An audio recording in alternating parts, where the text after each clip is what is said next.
we thank you all for coming today. My name is Nellie Logan. I'm a home care worker from Springfield, Illinois. I've been a member of SEIU for over 4 years. We are the Change to Win TruthSquad. 9 workers traveling across 9 states to spread the truth about the real consequences of the McCain presidency for working Americans. We are lawyers, dishwashers, home care workers, and government employees. We are taking time away from our families and our jobs because we have had enough. We can't afford to let John McCain continue to hide from the truth about his record and his agenda. We are here today in Kansas City because there is a health care crisis in this country, a crisis that John McCain will elevate into a disaster. I am a home care worker. I spend all day taking care of sick and elderly people in their homes. Yet I cannot afford health care that my elderly clients have. I cannot afford health care.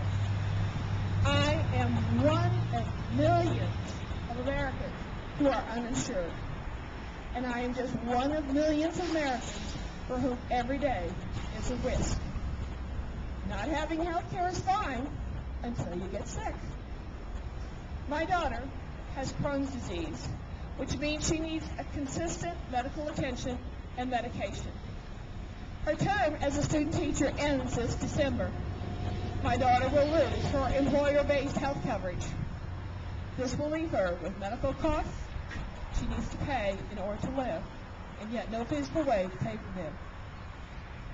Under John McCain's health care plan, not only would my daughter not be covered once her job ends, she would have to pay taxes on the health benefits she receives now.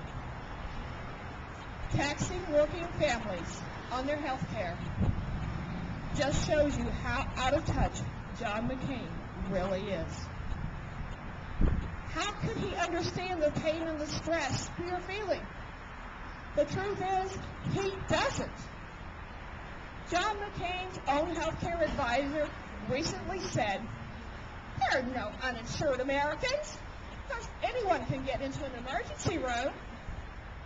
That statement is as inaccurate as it is irresponsible. When you look at what his agenda is, one thing is clear. John McCain is turning a blind eye to the over 46 million Americans without health insurance. The McCain healthcare reapers standing before you demonstrate what Senator McCain's destructive attitude means for this crisis now and in the future. That is why we, the Change to Win TruthSquad, are here. That is why we are taking a tour of the country, because it's time to tell the truth about Senator McCain's policies and what they mean for American workers and their families. Now, I'm proud to introduce to you Jim Jeske of the Change to Win TruthSquad, who can speak to you about firsthand experiences, the lack of access to health care, and how it has affected his life. Jim? Thank you, Nellie. As Ellie said, my name is Jim Jeske. I work as an engineering technician for Cook County Highway Department in Illinois. I've been a union member for the past 26 years, last 4 years with SEIU, Local 73 in Chicago. And for many workers around the country like ourselves, the last 8 years have been tough. And one of the hardest parts is the choice between paying for our groceries and paying for unnecessary health care.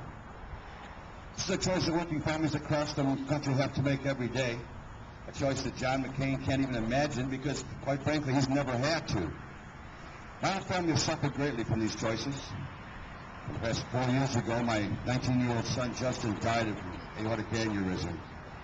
At the time of his death, Justin was uninsured because he was no longer covered by my insurance and he couldn't afford his own.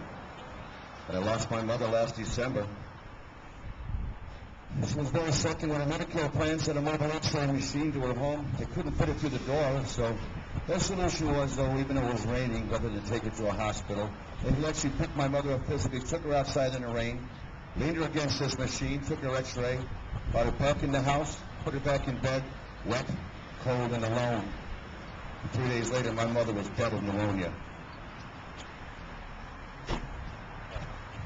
As much as it hurts to tell that story, I will continue to tell it time and time again because it's a story that far too many American workers are familiar with.